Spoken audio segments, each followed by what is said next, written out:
Those intense wildfires, blood orange skies, snow in September. As if 2020 wasn't strange enough already, this was the morning commute over San Francisco's Golden Gate Bridge this week. Kind of spooky. Perfect Apocalyptic is probably the right term to use. You know, every year they say this is the worst fire season ever, and it is. Every year builds on the last one, it seems like. Yeah, it really does. Parts of southern England were hit by a 3.3 magnitude earthquake this morning. The tremors gave these dogs and local residents a shock, shaking houses in Leighton Buzzard, where the epicentre was recorded. It was felt by people in Bedfordshire, Buckinghamshire and Hertfordshire. There were no reported injuries. Oh! Lord have mercy! Oh, so you can feel the heat. Oh, you can feel the heat. Oh. It's so hot. Oh my God. It only started 2 days ago. A rare earthquake rocked people this morning in New Jersey. This one was 3.1, hitting central Jersey, the epicenter in East Freehold. A lot of people, I was going up to them and saying, did you feel the earthquake overnight? And they're like, what are you talking about? What earthquake? Like, yes, there was an earthquake. It's not often that we can actually feel one in New Jersey, but it did happen. The quake reportedly was felt in parts of New York and Philadelphia as well. It just shook. My entire house was shaking. That's how I'm broken. My wife and the dog and myself jumped out of bed. A 3.1 magnitude earthquake centered near Freehold, New Jersey, woke a lot of folks up last night, including Amy Carr. In fact, it was her dogs acting nutty that woke her. So I went to wake up my husband and he said, oh, you just had a bad dream, go back to sleep. This morning, Ryan decided to check his surveillance video. I went back to 2 a.m. and you hear a loud bang. And breaking at this hour, did you feel it? One of the strongest earthquakes to shake the area did just that this morning, right on the Alabama-Florida state line in Pollard. Yeah, the quake even showing up, Lanice, on South Alabama's seismograph. Look at that spike. And shaking it was. Little did people know the earth was indeed moving under their feet. We literally thought someone had hit the building. The quake occurred more than 6 miles beneath the surface. Surveillance video catches reactions from workers at a convenience store the moment a 3.8 magnitude earthquake hit today near the Alabama-Florida state line. Surveillance video shows the shelves moving and the bottles shaking.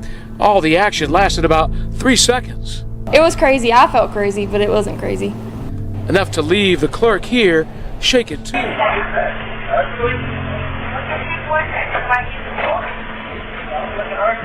You don't feel typically the ground move that strongly here. Well, most of the people who grew up here say this is not the first time they've felt the earth shake, but this was definitely the strongest. From Montana to the Mexico border, huge swaths of the western U.S. are burning. Hundreds of thousands of square kilometers have burned in California, Colorado, Arizona, Montana, Oregon, Utah, and Washington. What we're experiencing this year is simply without precedent. Amazing to hear you describe it as nature's kerosene in a way. I mean, it's just amazing what we're seeing happening. But More than 100 major fires have now burned across 11 western states in what is rapidly becoming the worst fire season in American history. With 3 months still to go until the end of wildfire season, this year has already produced historic destruction. California's record-breaking heat wave has intensified the destructive wildfires burning across the state. But the perfect recipe for a fire. This forest hasn't burned in decades. It's bone dry, and it's ready to explode. Across California, more than 1 million acres burned just this week. In Butte County, a massive inferno is threatening the town of Paradise. And tonight, the harrowing new images coming in. Look at this. This is a home near Oregon City, Oregon. And keep in mind, this image was captured in the middle of the day. Thousands have been forced from their homes there, entire neighborhoods destroyed tonight. In California, they are setting records. Los Angeles has reported its highest ever temperature, an astonishing 49.4 degrees Celsius. That's 121 degrees Fahrenheit. I did not know thermometers could count that high. From space, the entire West Coast smothered in smoke. Oh my God. This looks really bad. Tens of thousands of evacuees clogging roadways as they drove through that orange hellscape. a widespread wildfire emergency spanning 3 states. High winds acting like natural kerosene, fueling more than 50 large wildfires in Washington, Oregon, and California alone. An unprecedented year. 6 of California's largest wildfires ever have occurred in 2020. A record 3 million acres destroyed. Lives lost and devastation as far as the eye can see. A driver in Oregon filmed the dramatic scenes as an inferno engulfed the forest,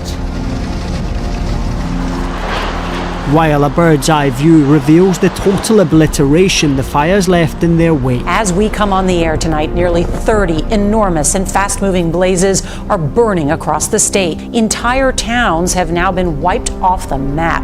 After 2 fires there converged, it created explosive conditions. In Oregon, a state of emergency declared as 36 wildfires burn across the state. In Washington state, where one town lost City Hall, its post office, and the fire department. We've got fires burning from in the north part of the state all the way to the Mexican border, about 800 miles between the furthest distant fires. With hundreds of wildfires burning in a dozen western states, firefighters say whipping winds and record heat are helping fuel these epic conditions. These wildfires have burned a record 3 million acres this year alone. That's more than 26 times what had burned by this point last year. The smoke and ash in the atmosphere cast a glow over San Francisco in an eerie orange light. It's apocalyptic. I honestly felt like we're under attack or something. This is very unusual. This is unprecedented, I think, for anyone. A fiery glow that one resident said was like being inside a lit jack-o'-lantern. This year it's hitting us harder than ever.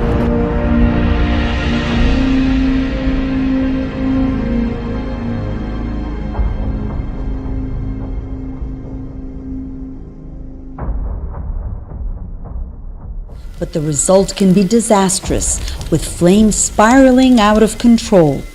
Clouds of smoke in Brazil's Amazon are a common sight during the dry season. But this week they have grown, and fires are spreading into untouched areas. During the first week of September, more than 8,000 fires were reported in this part of the Amazon. That's twice the number of fires registered during the same period last year. More worrying still, a quarter of the major blazes have spread to the virgin rainforest. He says the situation will only get worse as the dry season intensifies. In August, there were an average of 18 major blazes a day. During the first week of September, that number went up to 53. But the Amazon isn't the only region in peril. Fires have also been burning in the Pantanal, the world's largest wetland, threatening endangered species. Since January, roughly 23,000 square kilometers have been burnt, an area 30 times the size of New York City. In Karachi, floods batter the city, plunging Pakistan's financial capital into chaos. Since last week, people have had to contend with power cuts, mobile network outages, and shortages of both fuel and cash. Dozens of people have died as a result of the torrential downpours and widespread flooding. And anger is growing. Typhoon Haishen has touched down on the Korean peninsula after hitting southern Japan. Haishen came howling ashore, pummeling this southeast corner of South Korea, the second destructive typhoon within a matter of days. Further up the east coast, a city surrounded by water. This seafront restaurant was already extensively damaged by Typhoon Maisak last week. The same family have been running it for 40 years and say they've never experienced storms like these. In North Korea, state TV pictures show the extent of the damage there. Heavy rain and strong winds left high waves that flooded streets and left buildings partially submerged in water. The country bore the brunt of recent typhoons, and there are fears of the damage being wrought on its agricultural sector and the country's tenuous food situation. Already drenched from successive typhoons and unusually prolonged seasonal rains, there's been more flooding, especially along the peninsula's east coast, extending up into North Korea. as the peninsula comes to terms with a spate of storms that has taken lives, closed businesses, cut power and clogged the country's transport systems. He and his neighbours wait anxiously to find out what the surrounding seas might throw at them next.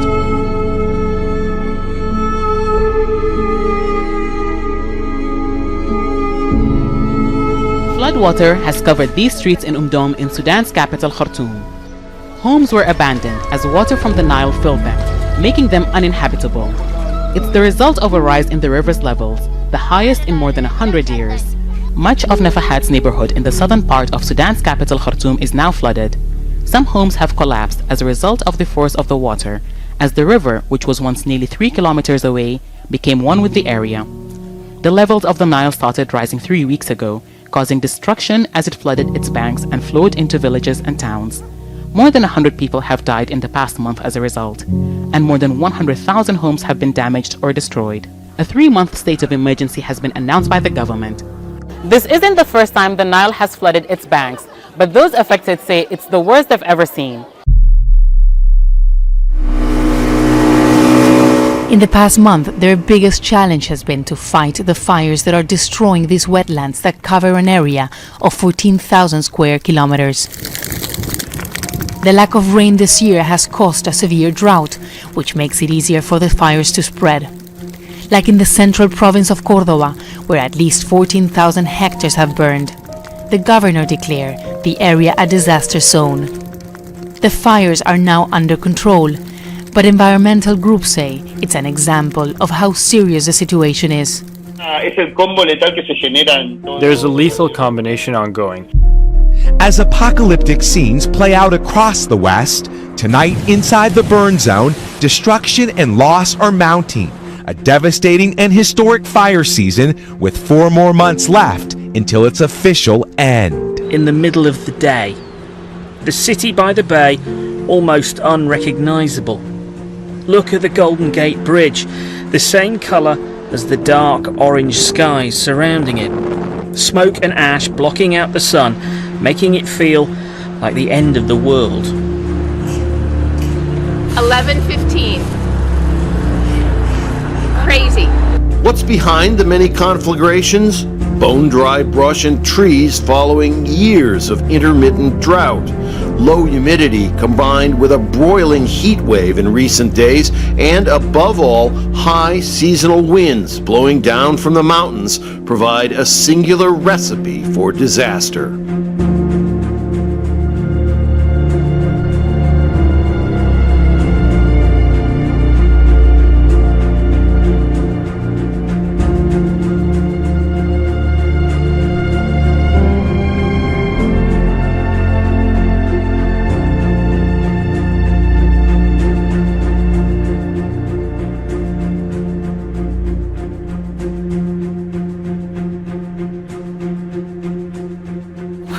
Don't say overdue.